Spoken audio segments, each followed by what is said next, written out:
Hindi. Si Gibo na mismo yung Hindi kasama. umatras. Ay, Oo, kasi wala siya na siyang mismo. pag-asa. Siya na mismo umatras. Si Abalos gusto. Hindi ko maintindihan bakit. Dahil secretary ka ng DILG, primus Oh, inter pares. exactly. It's Ah, a plum job. Yeah. you're a little president. Tapos dito tatakbo ka one among 24. Tapos hindi ka pa sigurado. 'Di ba? Hindi ko maintindihan kung ano yung pumasok sa isip ni No, Secretary Ronald, Abalos. kasi alam natin, if you want to go for Senate, your best chance is to midterms ka ng incumbent. 'Di ba? Kasi kung next 2028 ganun, wala na yan. So ito na yung best window niya to go for national. Unless gusto mo maging Yun ang reading presidente niya. sa 2028. No? Gusto mo tumakbong presidente. No? At gagamitin mo entablado yung yung pagiging senador. Pero unang inuulit ko, maliit yung chance mo eh. Maliit yung chance mo eh. Yeah, Wala ka this sa is the most surveys eh. competitive. All Yeah. surveys malayo ka eh. Ikalawa, primus inter pares ka na, little president ka na. 'Di ba? Yun lang ang gawin mo entablado kung gusto mong tumakbo for president What sa if 20. pwede siya bumalik? I mean, what if he'll still have the same position after? 1 year pa siya maghihintay. Oh, 1 year siyang Ayun lang. maghihintay. Oo, Tapos medyo mawala na siyang baka may pumalit na sa kanya na Hindi naalis yun. sa bagay, hindi na daming papalisin dahil daming naghihintay nag-deliver. sa position na yan. That's a very, Oh, very ako important gusto job. ko maging secretary ng DILG. Oh, yun Baka nga, naman, baka naman. pag si Secretary Point Ronald six na, per hindi cent. na aalis yan. Hindi na Oh, nako. maalis. No? Oh, Dream Kahit job may mo yan, chance, Ronald. inanak na kahit, niya sarili niya doon sa office ng kahit may DILG. chance, Subukan lang ni Abalos. kahit malaki yung chance ng 0.6 ko, no? Doon ako sa DILG. Di ba, Mark? Hoy, Hindi, tapos isa pa si Aimee eh. Nandun pa rin si Aimee eh. Oo, kaso party negotiations yan eh. Nationalista siya eh. Oo. So, Ninegotiate siya ng baka pasok pa rin. Oo. baka sinasabi Baka ko, pasok pa behave rin ka. sa si Behave ka, Aimee. otherwise tanggal ka. Parang gano'n. At ang alam ko, Mark, kahit galit sila kay Amy, she is still a Marcos. No? She is still a Marcos. Kaya hindi pwedeng nandun siya sa kabilang slate. Kailangan nandito siya kahit asar sila sa kanya. Oh, Ilalaglag na lang siya. war na yan. Oh. Gurguro na yan. Pag Ilalaglag na lang siya. Ipapalit si Ben Tulfo siguro. Baka secret candidate nila si Ben Tulfo.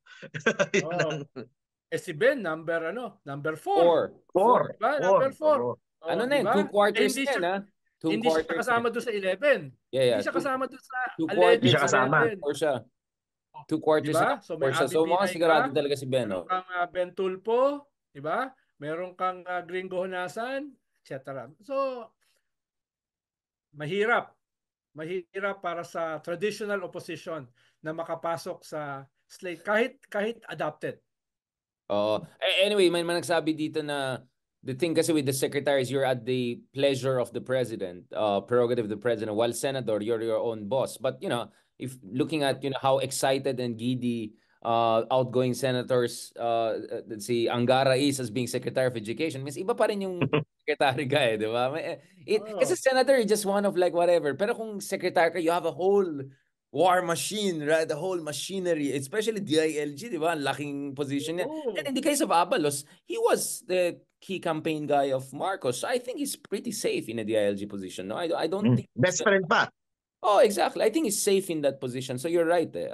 So kaya sabi, think ko, hindi pa kompleto tong 12 slate nila ng malayo. In a sense, I think 3 or 4 slates at least are still open, no? On that note, we just want to have a small episode lang on West Philippines. Ihabol lang natin yan for the sake of things. Kaya nga ako nandito. Let's just talk about it shortly. Oy, gumanda ng panahon na. Let's talk about that, guys. Thank you so much again for this fantastic discussion. Na-appreciate ko yan. Talk to you guys soon. Okay, sa previous episode, guys, boom, boom, boom. Ito na ang paboritong Tres Marias ng bayan. Sa previous episode, pinag-usapan natin ang yung dikit na labanan sa pagitan ni Secretary Ronald Llamas and self-appointed na si Kibuloy. Dito sa episode na ito, pag-usapan naman natin yung isa pang self-appointed from Davao, si self-appointed designated survivors upcoming SONA. Ronald, what's going on with Davao? Ang dami mga self-appointed dyan. Yung isa, blasphemous pa nga. Diyos ko, kaya hindi ko kinumpleto. Sorry, Lord. Ronald, what's going on there? Well, una, pinag-uusapan. Diba? Yun ang mahalaga, pinag-uusapan. Diba? Pinag-uusapan. Parang ikaw, parang pinag-usapan ka na ngayon. Pinag-uusapan. Ikalawa, ay kung stand alone siya, kung wala yung context, kung wala yung build up papunta rito, pwede mo tignan as a joke, no? As funny. Pero dahil sa mga events going sa kasalukuyan, halimbawa, yung statement ni Armed Forces Chief of Staff General Browner na meron naman talaga mga destabilization plots starting last year, at mismo si Digong inamin na kinakausap niya ang mga generals pero hindi naman daw coup d'etat ang kanilang pinag-uusapan. Pinag-uusapan nila paano manahe, paano magburda, no? Kaya mismo si Digong inamin Kaya after naman eh. sabihin ni Browner yung ganung klaseng threat. At fast forward, yung June 28 na lagi natin pinag-uusapan, yung prayer rally without the prayer, na nag-threaten siya ng all kinds of threats kay BBM. Insurrection, uprising, coup, mutiny, secession, even assassination. Ipapatokhan ko yan. Buti na lang, hindi na ako presidente. Di ba? Tapos si Baste, yung ating lagi ring pinag-uusapan na Romanov, no? Gagawin ko diyan ang mangyayari diyan ang ginangyari sa Romanov at saka kay Mussolini. At saka in between ay yung rally sa Liwasan ni Kibuloy na ang sinisigaw ng mga tao, ibagsak, wakasin, tapusin, no? Kaya kung yan yung context ng mga pangyayari, at alam naman natin, the Vice President is literally and figuratively a heartbeat away from the Yeah, President. immediately Diba? in the line of Oh, succession. Kasi just to be clear, diba? If you exactly. take it strictly legally, when you say designated survival, you're talking about the line of succession. She doesn't have to. Yes. She's automatically the Yes. next in the line of succession. So is this that Yes. Netflix series na namatay lang Yes. apocalyptic tapos yung low At cabinet merong yan? conspiracy. Merong conspiracy, di ba? Hindi na siya nangyari, hindi siya ginawa ng mga terrorist, hindi siya ginawa ng mga kalaban. Ginawa siya ng kasama, kakampi nung mga pinatay, di ba? Kaya may conspiracy. Kaya Inside yung job. Oh. kaya nangyayari dito sa statement ni Sarah, nagkakaroon ng kulay. Hindi siya nagmumukhang joke, no? Kahit nga bad joke hindi siya nagmumukhang bad Hindi joke. naman funny kasi si Sarah eh, di ba? I think si Oo. Digong Hindi naman nakakatawa, siya di ba? I katulad mean, ni pangit hindi pero siya katulad ni Big R. Hindi siya hindi katulad siya, ni Big wala R, siyang di ba? witty. Hindi siya katulad nung 0.6% na R. Pati National Security Advisor Yes. natatawa sa Kaya siniseryoso ng kwan. Kaya siniseryoso ng gobyerno. Tinanggal na yung red carpet sa SONA. Di ba usually may red carpet Oo mark, nga pa. nagpa-passion show sila. Tinanggal na yon. Tapos dinoble, tinreplay yung security sa SONA. Ibig sabihin siniseryoso ng gobyerno. Wait, ibig Yung sabihin, sayang yung pera natin, yung taxpayers' money natin. Di ba? oh, Who's oh, paying for that? We are paying for that. That's our taxpayers' money. di ba? Oh. Oh, Mark, Naniwala. Mark, Mark, Naniwala. Mark, bakit tinanggal? Kasi red wedding bang? Takot na magkaroon ng red wedding, parang Game of Oh, Thrones you pa. know, for the first time walang red carpet. Oo nga eh. Yan kasi puro mga destabilization sa mga ano. Hindi, pero ako sa akin yung itong statement ni VP Sara. Napansin ko kahit yung bago dito nung last week yung parang merong gurgur na sinasabi siya, yung meron siya sa Oh. liig.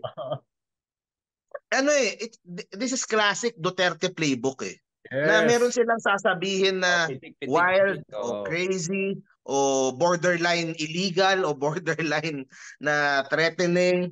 O Na tapos pag-uusapan. pag-uusapan tapos yung spokesperson nila sasabihin hindi naman seryoso, hindi naman. So sa akin this is Duterte playbook 2.0 all over again Yes. Parang hindi na Yes. dapat siguro sineseryoso itong mga di na pinapalaki. Kasi 'di ba parang yung ang daming mga memes, yun na naman yung job street na naman, tapos yung mga baga ang simple ang iksi nung sinabi niya pero ang laki nung mileage Yes. So, At sineryoso ng Malacanang. sineryoso ng Malacanang. O hindi, dapat naman seryosohin kahit anong threat. Pero yung palalakihin sa media and kumbaga parang minsan it goes towards dun napabor sa kanila So tingin ko dapat minsan hindi na dapat pinapalaki. I-deadman na Pag lang. naglalabas ng mga statements na crazy na ganun. Diba? I-deadman na lang. Nagsabi nga, I-deadma. deadman na lang. No, Diba? but Ano na lang. But yun nga that's the thing I mean, remember yung the whole Arroyo doctrine, di ba? Na if ma-replace si BBM before matapos itong third zona niya, pwede pa rin tumakbo yung replacement niya in 2028. So you can look at a decade almost of the current vice, di ba? Kaya nga sensitive talaga sa zona na ito because kung yung V pa yung mag-replace, pwede pa rin siya tumakbo sa 2028 based on the precedent set by the Arroyo scenario. So, I don't know, Ronald or Mark, di ba? Naturally, this zona would have always been sensitive, considering yung person a heartbeat away just resigned from the cabinet and effectively is declaring war. I mean, couldn't you say At na saka, Kwan, bad at saka joke Big was a R. declaration? Oh. Tsaka Big R, existential yung threat sa mga Duterte because of the ICC. Ibig sabihin, hindi to simpleng political battle. It's about their own existence. Na kung mangyayari yung ICC, lalo na tinatanggal na yung mga loyalist nila mga pulis sa Davao, di ba? May latest na tinanggal, labing siyam. Reshuffle na naman. So nararamdaman nila, teka, wala to existence na namin to, hindi lang to normal na political battle. It's about their very existence na nakataya. Kaya lalong nagiging seryoso, Mark, yung ganitong klaseng mga bad jokes. Yung mga bad jokes. Dahil alam naman natin na nakasandal sa pader, existence nila ang nakataya, tapos yung Mas delikado. yung kanilang vice president isa kung may mangyari ay saksi kagad. Hindi naladaan ng Congress yan. Hindi naladaan ng Senado. Upo kagad yan. Di ba? Walang provision diyan para aprubahan ng Kongreso at Senado. Akyat kagad, talong kagad. Di ba? Although, di ba, Ronald, remember nung panahon ni Lenny, kabadong-kabado yung mga DDS na if something happened to Digong, kasi may mga time na hindi tayo sigurado, si Digong ba yan? Double ba niya? Di ba? Nagsaddam ba yan? Mamatay na ba? Singapore ba yan? And then, di ba, may push to impeach na si Lenny noon or gumagawa ng kalokohan na, was it Panelo or someone coming with Mumbo Jumbo constitutional charot to say na Meron hindi din. automatic yung VP yung akyat? Don't you think meron pang revolutionary government meron pa silang ganun, di ba? Yung in-upload. military takeover or something like that. So, matagal na nilang nilalaro itong issue ng VP in a sense that before they were threatened by it, now that's their opportunity, di ba?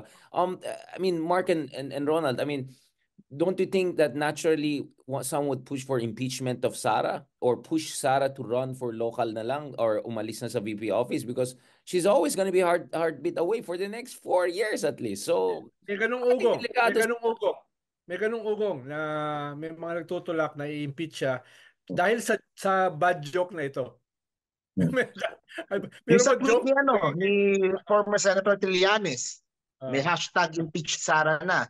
Diba? May mga ibang congressman hindi natutuwa.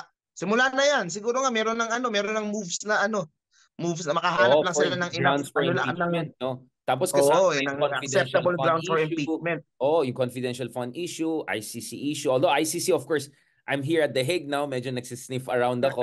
Ito lang, hindi ko lang masabi kung before October ang lalabas yung final. Yun lang masasabi ko for now on the record, no? But of course, I've been sniffing around here. Ang excuse ko dito is South China Sea, pero actually, ang mas focus ko ngayon yung susunod na mangyari dyan. Na-meet mo ba dyan yung bagong testigo ng ICC? Wala akong alam. Hello. Hello. I can't hear you. Hello. Habibi. Hello. Na-meet mo ba dyan? Pakikamusta ako Sir, yun lang, hindi ko masabi kung before October or hindi. Yun lang masasabi ko. But going back to this mga kasama ko, no, I mean, let's talk about the Davao politics because Ronald, medyo umiinit itong Migs, hindi Migs Zubiri, bakit Migs din? Migs Nograles versus Pulong fight. And Pulong has been complaining na nawalan sila ng pondo or implying na Linawin natin. Ang reklamo niya ay bakit 500 million lang ang kanilang ang ibinigay sa kanya na pondo. Bakit 500 million lang para sa kanya dito lang, Hindi yung nawawalan ng pondo. Medyo iba yun no? Sorry. Hindi billion kasi. Dati kasi 51 billion ang nakuha niya sa 6 na taon. Bakit ngayon ay 500 million a year lang? Ay, kawawa naman. Bakit petty cash lang ang nakukuha? Kawawa naman sila. Nakakaawa naman sila. Ikaw, Mark, alam mo, seryoso yan Big R. Dahil yung mga barangay, yung mga councilors ay naaagaw ng mga Nograles. No? Dahil may reklamo sila kay Baste as an absentee mayor. Si Baste gumigising daw, hapon na. Tapos yung Parang dati na talaga tatay na talaga, no? Yung estilong ganyan. tapos dati yung kwan dyan, yung business permit, makukuha mo na in 2 days. Eh ngayon, umaabot ng 6 na buwan, wala pa.